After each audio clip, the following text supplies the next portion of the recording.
Hey, welcome everyone to the Wealthy Speaker Podcast. I'm your host, Jane Atkinson, and every once in a while, we want to bring you an update on what's going on in the world and the economy and how that affects us here in the speaking business.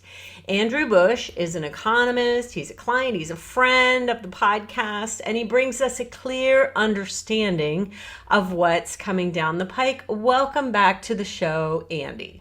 It's always a pleasure to be on with you, Jane. Thanks for having me.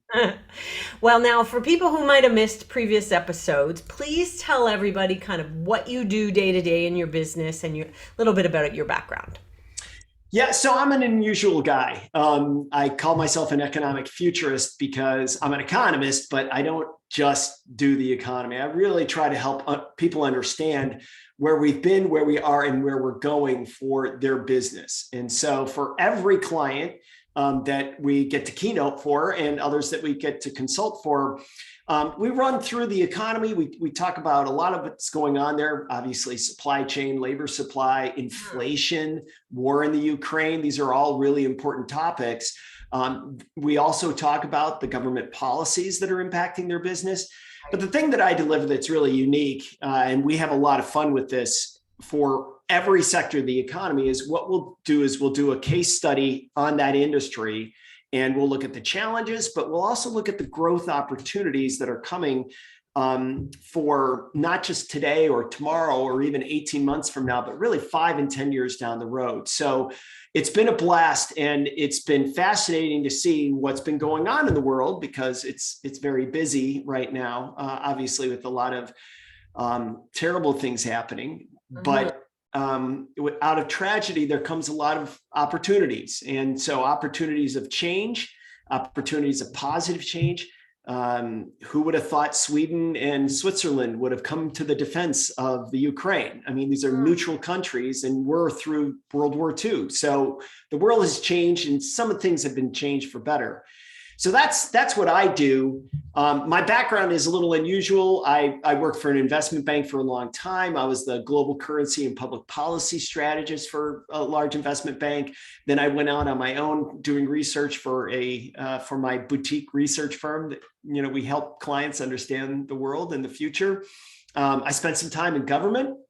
I had a really great job there, 2017 and 2018, and then came back to my business. And I'm just having a blast right now, and really enjoying getting to know, whether it's doing board of directors meetings or doing conferences. It's really fun to get to know people and what's driving their businesses.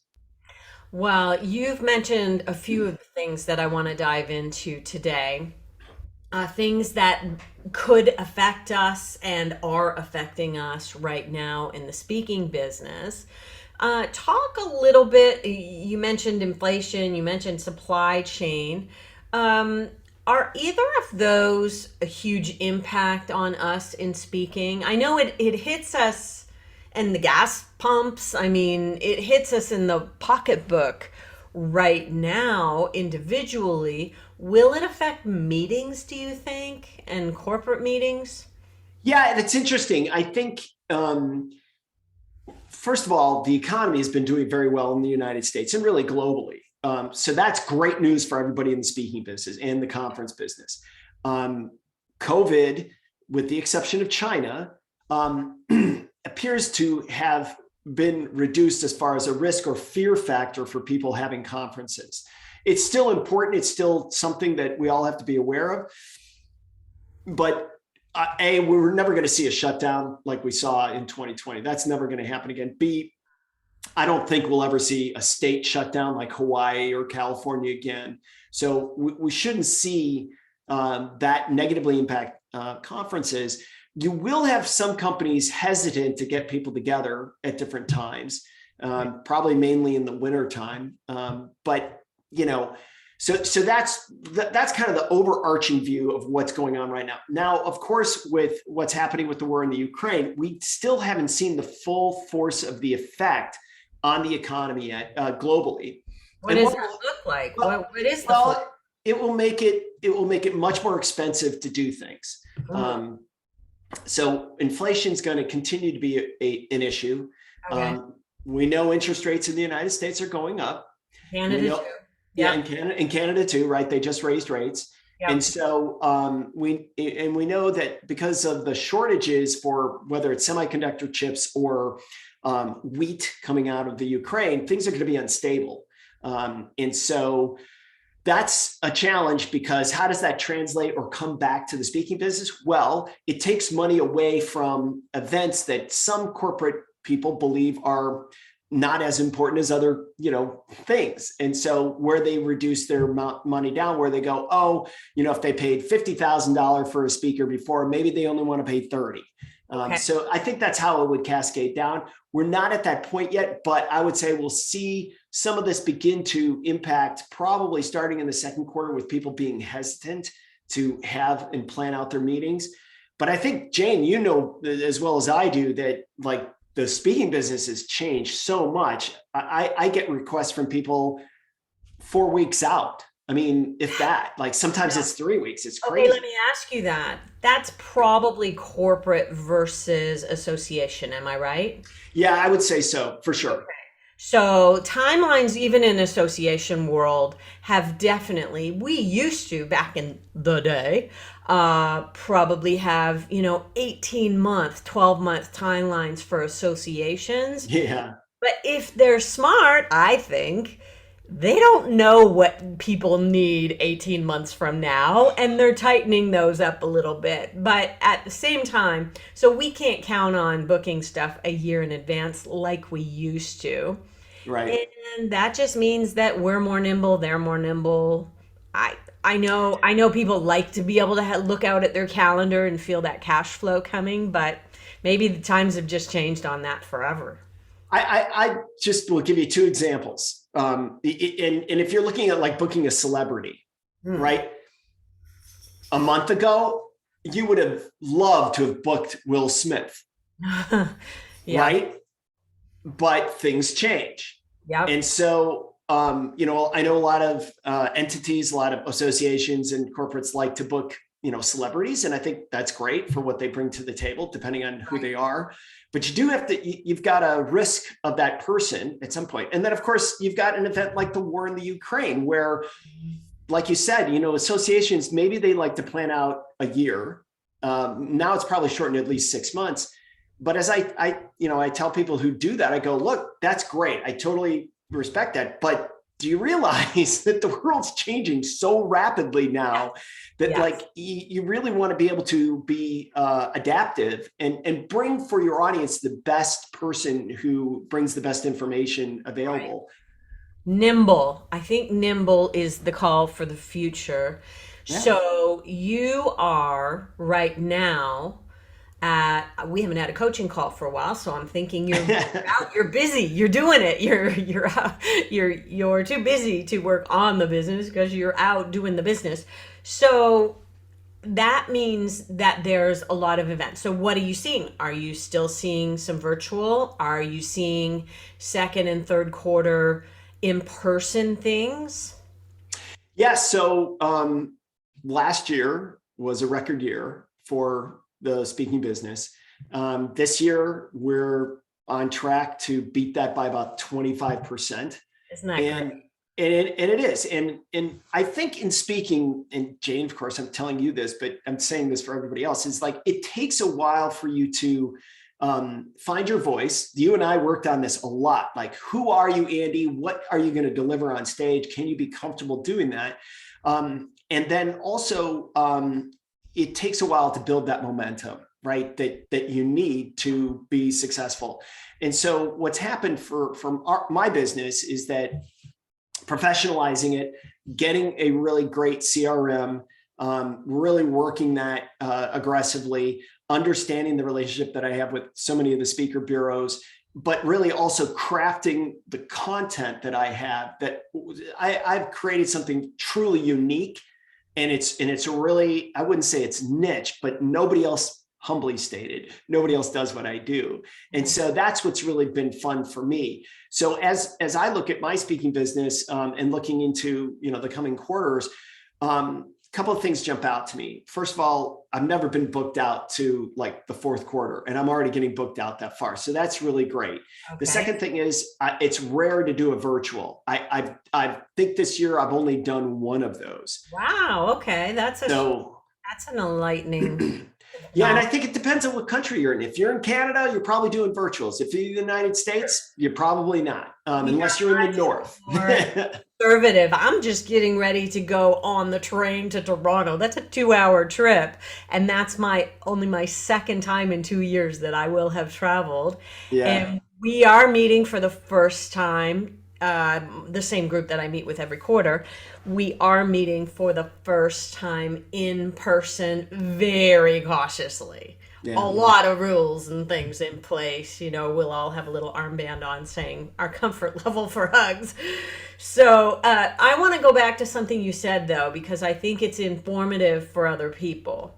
When you first got into this business, you had a lot of different offerings and you went more and more narrow, more and more narrow. One of the things that you do amazingly well, and I hope you're charging good bucks for this, is like you'll really research the heck out of the industry that you're going in to speak on. That has got massive value to it, like Yeah, not coming in and delivering a canned speech when you're talking to the corn farmers of Nebraska. You know lots about corn farming in Nebraska when you go in there. that's right. And of course, the more you do it, the better you get at it. Mhm. But that's one of the process that we discovered that is extraordinarily effective, that makes you different. Mhm. I've seen a lot of other people who are like either futurists or economists, and they talk broadly about what the future looks like, or they talk broadly about what the economy looks like. Right. What I do that's so different is I'll talk about the economy, I'll talk about the administration's regulatory policies, things like that, but it's all tailored to the client. Right. And so some of it is an overview of the economy. Yes, that a component, maybe a third of it, will cover every industry just about. But once you get just a little bit into the presentation, you really have to tailor it specifically so that what I think we're doing is connecting the dots from that information back to their business to make it meaningful for them. Yes. And then at the end, I mean, truly doing a case study is really powerful because you're not just saying, well, this could affect you or this couldn't affect you. You're saying, no, from an outsider's perspective for your industry, and I'm looking at this across the broad spectrum of the entire world, here's where I see 5 things that are super interesting Mhm. about it. And I think that is meaningful for every speaker that's out there. If you're a motivational speaker, I've seen a lot of motivational speakers just have a very cursory understanding of the audience that they're talking to. But this is like speaking 101 that we did way back when. It's like, who is sitting in the audience? What are their problems? What are their needs? That's how you really can connect to an Really. audience and make it successful for them.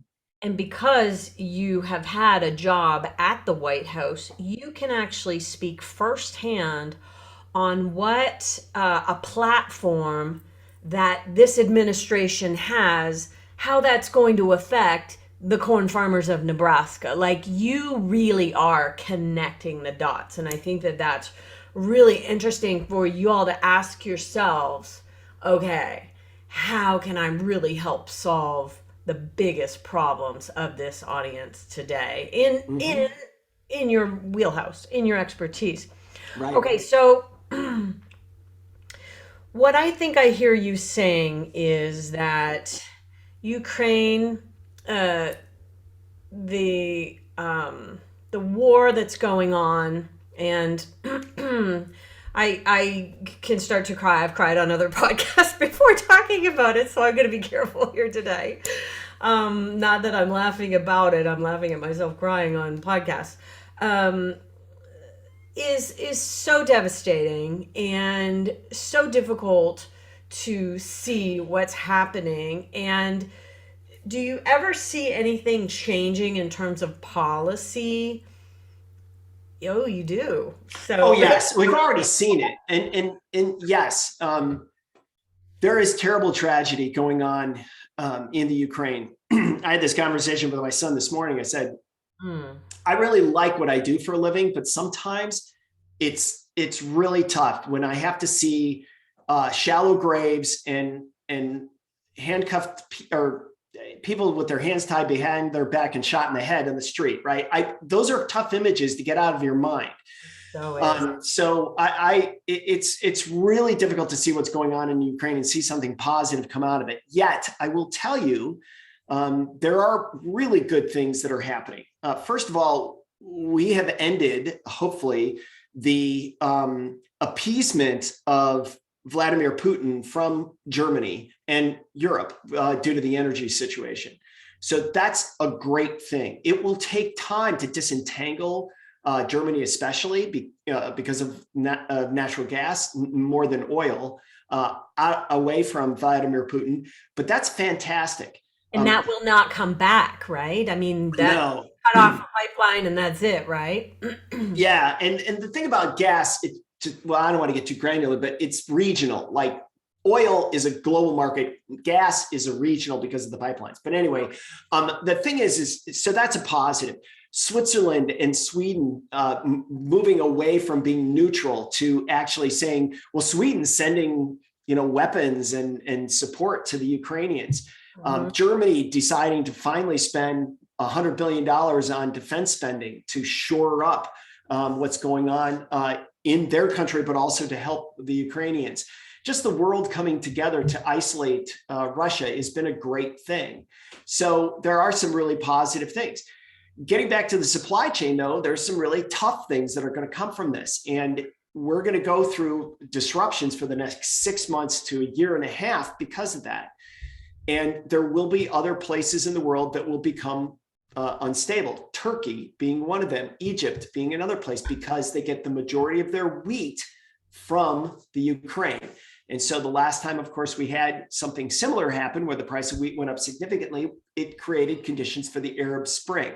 So there are things like that are horrible. But there's also things like, hey, maybe we can rethink where we're at with fossil fuels. Maybe we should start to think about, can we accelerate alternative energy?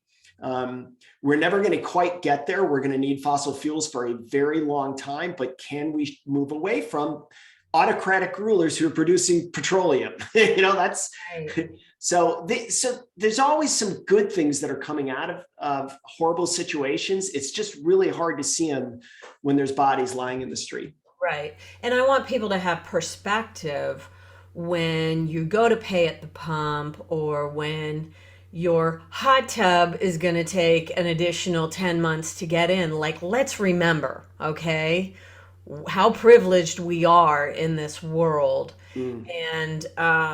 and how lucky we are on so many levels. And I know that most people do remember those things, but I think it's difficult not to complain about Sure. some of the minor inconveniences. But really, come on, let's take a look at what's going on around the world and be grateful that we have a roof over our head that is not going to be shelled at some point in the future. Yeah, it's what we call first world problems, right? First world problems, exactly. Yeah. And I really want to also note that you are very non-political as you lay these things out. You have studied all administrations and you come to the table with both the positives and the negatives on both sides. You really don't have a huge agenda to push when you're out there doing your work. No, I think I would do a disservice to my clients if I was imbalanced, if I only thought Democrats did the right thing or Republicans. Yeah. My focus is always on economic growth and growth opportunities in the future. And that's really where I try to help my clients say, you know, I went to a lot of conservative Republican clients who run big companies back during the election of 2020. And Mhm. as we did a lot of research prior to that election and looking at the policies of the Democrats back then, every one of them was so different from President Trump's at that time, especially when it came to the environment. And so I went to all my clients and said, look, do you realize that if President Trump loses, this is going to be the biggest shift in environmental policy in our lifetime?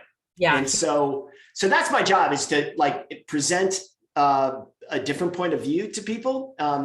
and to really guide them towards the future, really realizing the risks, the challenges, but also the opportunities. Right. And there are those for everything. Well, is there anything that we really I feel that there's this pent up demand for live events that people want to Hmm. get out and be face to face. I think what do you think, and I kind of have a twofold question. First, do you think we're moving into endemic? Are we there yet? You've studied pandemics. And secondly, is it my imagination that there's this massive pent up demand that people will always want to meet face to face? We know now that we can't live without that.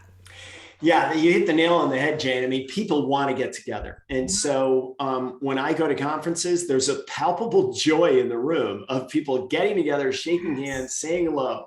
Look, there's risks. We know this from all the mutations of the virus. Mm-hmm. The best news that I bring to all the clients and the people that I appear before is we have moved from pandemic to endemic and maybe into a flu-like situation, very nasty flu. Mm-hmm. But this is what we see with many of the pandemics that have occurred. This is the transition they make because they're viruses and they're unstable. They're missing a gene, basically. And so they don't want to die. So if they morph into something that kills everything that they gets infected, well, that's not good for their long-term survival. So they mutate and then become less virulent, but more contagious. And that's what we've seen. With Um, Omicron, that's exactly what we've seen. yeah.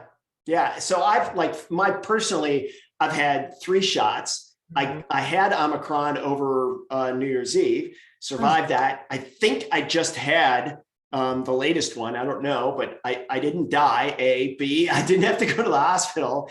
Right. And the best thing too is like Pfizer and other drug companies are developing therapies similar to what we call Tamiflu, which helped everybody get over the flu, similar Right. to that. The biggest worry when it comes to COVID is not so much in the United States, it's China, Mhm. because they're still approaching it like they did in 2020, where they're trying to shut down everything. It's harsh. Whew. Yeah, and then test everybody.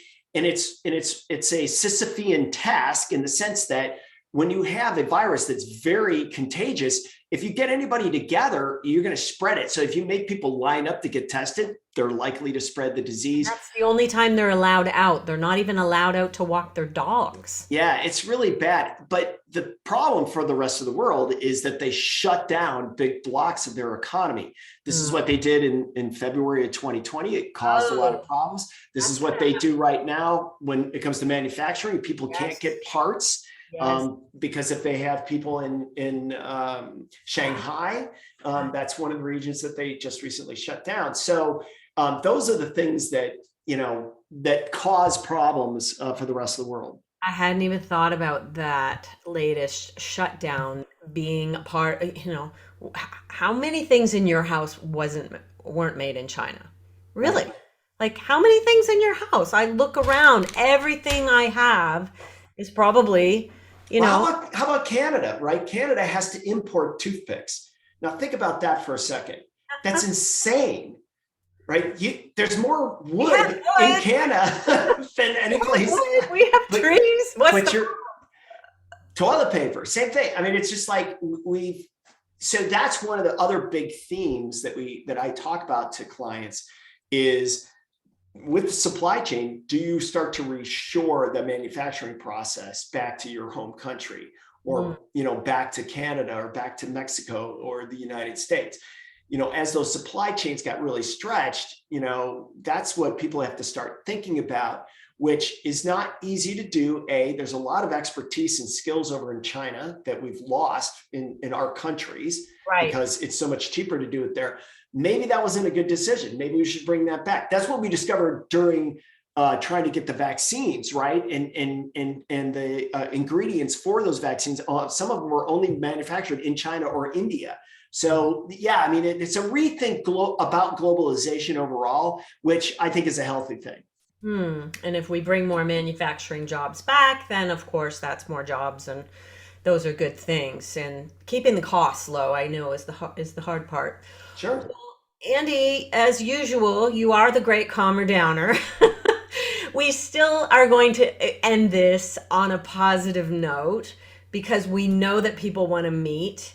We know that there may be some, other things that come down the pike. Obviously, nobody can know exactly what's going to happen with war, with all of the things that are going on in the world right now. But I really appreciate hearing your input from someone who just studies it all day, every day. Yeah, the best thing I can tell everyone is this. Look, we all survived 2020. I We mean, did. if you can adjust and morph yourself to go to virtual and then deal with that world and then do combined and hybrids, we found a way to survive. And we've overcome, adapted, and survived. And that's the best news. So when we see things like the war in the Ukraine, it's depressing, but just try to keep in mind, you can overcome this as well. And maybe even help the people in the Ukraine overcome by donating, which is always a good thing. Yeah. Red. But I would just keep a positive outlook on things happening because there are good things happening.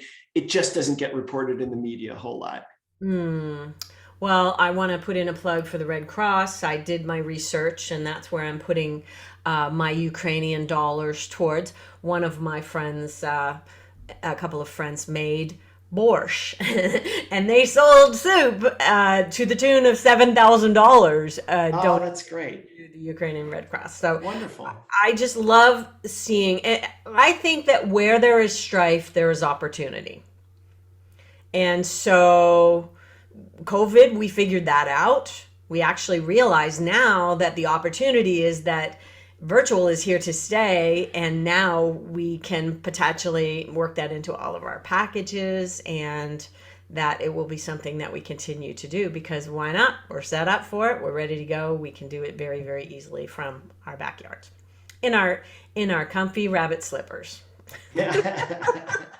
People need help. People need to see the future. People need to understand what's coming. They need help with motivation, leadership. I mean, a wide range of things now more than ever. All So, those corporate initiatives did not go away. no, they did not. But if anything, they amplified and a whole new crop came up. So yay for speakers.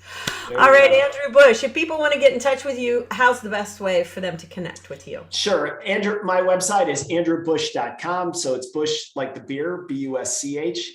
You can go there. You can get free research. You can follow me on Twitter at ABUSCH or hit me up on LinkedIn. Either way, I'd love to hear from you.